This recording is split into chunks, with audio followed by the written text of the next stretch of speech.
It's time now for an NFL Draft Big Board Report where we take a look at some of the top NFL storylines and mock drafts that are cranking. There you go. Of course, Brian Broaddus, our former Cowboys scout, NFL executive, #1 influencer on Cowboys social media. Follow him on X at Brian Broaddus.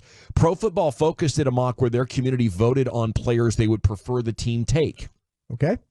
The Cowboys end up getting Graham Barton, and we know Zach is a huge fan. I think it might be a pet cat situation there. It is. Okay. How much are you into this guy? Would you match Zach's enthusiasm? Yeah, I think Zach is on to something here, and I think that there's a lot of people that really like Graham Barton, and I think Graham Barton is starting to be maybe on some boards as they sit down and teams put these together, that Graham Barton might be the '1 center on the board because Powers Johnson, the center from Oregon, has some medical issues that he's having to deal with. Maybe teams aren't comfortable with that. No, some teams will be comfortable with that. Graham Barton from Duke has his own medical stuff that he's dealing with, the shoulder that he's trying to rehab right now and get him ready for the season. But he is an outstanding player. He's a tackle that's projected to play center, but he's played center in his career before, early in his career at Duke. Yeah, and I think that's the player that I want, but I love that the Cowboys are so good at drafting offensive linemen. I'm going to find myself just reserving judgment, and once they start messing up first-round offensive linemen, but I think they have this thing so whooped. Like every team, every company inside of an industry has a strength that they have, and I just love the Cowboys are honing in on offensive linemen because I feel like we're getting another All-Pro here. Okay, Brian, you might need to call your guys over there at the 33rd team and put them on this draft alpha with Jackson Powers Johnson because that's who they have the Cowboys taking at 24. Now, I talked to my guys in Oregon. I used to work up there, and they said it might be an Eric Lindros type of situation. That's the name that they use. Remember the hockey guy for with the Flyers? Concussions and stuff? He'd have like 3-month concussions, and he'd be it'd be easier if you're a quarterback but at center, you're jamming your head almost consistently. This is something that I think I would be willing to do maybe if it slips to the second. Yeah. Or more likely the third, though. Yeah, this could be a possible trade back situation, too. The media scouts, we've talked about the Kuipers, the Daniel Jeremiahs, the Lance Zierleins. Those guys are starting not to put him up where they had him before. And so I think you're right about the things with the concussions. I was told there's a couple that they have on record. So there's others that maybe that you have to deal with, but we'll see. There's some other things as well. Trying to run them down. Just don't want to go on one person saying it, but maybe a couple of people if they tell me. But there's something else. There's a common thing from what I understand. Again, don't want to get into it until I run it down, but other NFL linemen deal with this. Okay, and we'll get it before the draft, and we'll see. You take everything into consideration. I would be surprised if he is the pick. It seems like a classic, guy that's going to slide. Okay, how about we go over here to Joel Corey, agent's take. Let the buyer beware when drafting a quarterback in the first round of the draft. Would you consider this at all? He's reviewing the first 10 quarterbacks taken in the first round, going back from 2011 through 2020. And the number of multi-year contract extensions and re-signings after the expiration of a rookie contract are being examined. It just does not look good. The 2021 first-round QB draft class, particularly disappointing, has been excluded because the deadline to exercise fifth-year options for 2025 is not coming up until May 2nd. But you could tack on to that as well that just not a lot of these guys are coming through. Trey Lance, Justin Fields, Zach Wilson. It's one after another, and you consider the quarterbacks that weren't highly touted, and you get maybe better odds. Deshaun Watson, Patrick Mahomes, Dak Prescott, not, we got to take these guys top 5. Who is in the top 5? Kyler Murray, Baker Mayfield, Mitch Trubisky. Just bumps. How do you reconcile all this?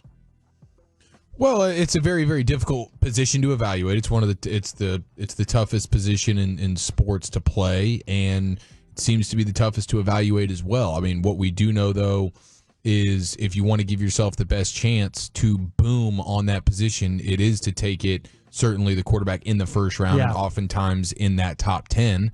But there's misevaluations all the time, and the organization itself, what you have around the guy, makes a huge difference in the dude's career. But when you draft a Joe Burrow, you change the course of your franchise. When you draft a C.J. Stroud, you change the course of your franchise. And I know Deshaun Watson and Mahomes slipped a little bit, out of, I guess, the top 10 or right there on the cusp of the top 10. Yeah, right. I think Mahomes was at 10. But that's still a top 10 player in a draft. You got to go attack that. Every once in a while you get the Russell Wilson, you get the Dak Prescott, the Brock Purdy, but by and large, yeah, you're going to miss plenty, but when you hit on that, the only way to really hit it in the biggest way possible is to get it in the first round. Okay, so what if I told you there's 32 quarterbacks that qualify under this criteria? Highly touted first-round quarterbacks since 2011. How many got second multi-year contracts? 7. 7. Okay. The number's 13. One out of what? Every 2.5 or so. Yeah. Is that about what? How you named off all those guys? I'm thinking, well, this list sounds. I'll say this, and to follow up on the question you had: desperation, misevaluation. And then also, too, bad teams. Yeah. I think those hurt quarterbacks more than anything. Totally. When sometimes you get selected by a team, it hurts you if you don't initially, like what's going on at Carolina right now. They keep changing coaches, bad team, bad roster.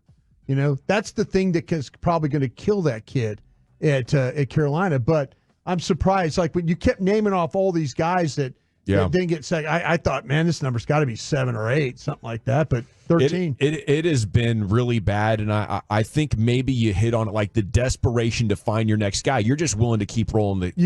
Even though it's less than 50%. Chicago Bears. The Chicago Bears have drafted 3 what they thought were franchise quarterbacks. Yeah. You go back to Mitch Trubisky. The third one was going to be this one coming up. Yeah, Caleb Williams will be that third one. But they're taking 3 bites of the apple. Mm-hmm. How many times you've messed up? If you just go back and you get an offensive lineman, you get a corner, you get another good position, and then cherry pick off the secondary market or take a guy in the 4th, 5th, 7th round that could play behind a great offensive line, a great supporting cast. I mean, you talk about the quality of your team that drafts you. That would suggest that just much lesser prospects, as long as we can protect them and play defense and say, hey, the other team really can't hurt you. Okay, we're going to kick them out of the game if they hurt you. You're taking away the need to have balls of steel from these players, and now just accuracy and processing the game, I think, can get the job done to the position. I would take all of this into account and say, I guess we'll take a quarterback first round if we really need one, and there's a blinking light, and we don't have to use extra picks to move up and get them. But we're taking like extra first-round picks to move up for a 30% chance. We'll even want them for a second contract. And then the guys that you're actually stoked about in the middle of that second contract, that comes way down into the single digits. I think this model is flawed. But, teams are stuck in this we need a franchise quarterback mode. Yeah, because ultimately that is the best route. Having a Mahomes or a Burrow or something like that is the best thing you can do, though it is difficult to land that guy. Yeah. But there's the when it comes to being one of these teams, a lot of times you're worried about your own job. You're the general manager, you're the coach, and it's like the only way this ain't drafting the offensive tackle, sure, big picture, that might be good, but that's not helping me winning games right now. This is my one chance to maintain my position as a general manager if I can hit on a quarterback. Because the offensive tackle, I'm still going to go 4-12 and lose my job next year. Yeah, no doubt. He's not changing your organization. Right. He's not C.J. Strouding you up into respectability. And you're right, like trading up and giving up a bunch of assets, but if you're the guy who thinks he might lose his job by this time next year, you don't care. Yeah, no, that's the next guy's problem. Okay, we know what desperation does to a team in the playoffs, and has a similar impact for some of these GMs. I mean, these are the guys that are oftentimes making the big, bold moves that get it done.